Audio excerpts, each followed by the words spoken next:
Hello everyone, welcome to a new mini blog. আজকে আমরা যাচ্ছি হচ্ছে গিয়ে খিরাইতে। হাওড়া স্টেশন থেকে আমরা ট্রেন ধরেছি খড়গপুর লোকাল ধরে, আর এখন আমরা নেবেও গেছি হচ্ছে খিরাইতে। খিরাই থেকে বেশ কিছুটা পথ হেঁটে যেতে হয়, আর হেঁটে হেঁটে দেন আমরা পৌঁছে গেছি হচ্ছে খিরাইয়ের গার্ডেনে।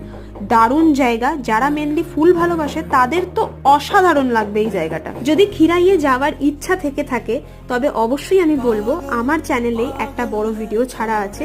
মিনি ব্লগের মধ্যে সব ডিটেলস দেওয়া তো কোনোভাবেই পসিবল নয়, সেই জন্য একটা বড় ভিডিও দেওয়া রয়েছে। সেই ভিডিওটা তোমরা পারলে প্লিজ ওয়াচ করে নিও, ডেসক্রিপশন বক্সে পেয়ে যাবে, আর নয়তো আমার চ্যানেলকে ভিজিট করলে তোমরা সেখান থেকেও পেয়ে যেতে পারো। কেউ যদি চাও খিরাই থেকে গিয়ে গাছ কিনে আনবে, সেটাও তোমাদের খুবই সস্তার মধ্যে হয়ে যেতে পারে। আর এইখানে আমি বলেছি নস্কর দিঘি, অর্থাৎ যেখানে হচ্ছে গিয়ে চন্দ্রমল্লিকা গার্ডেন রয়েছে এবং গোলাপ গার্ডেন রয়েছে সেইখানেরও কথা। আর এটা হচ্ছে কংসাবতী নদী, আর অবশ্যই এখানে আসলে পা ডুবাতে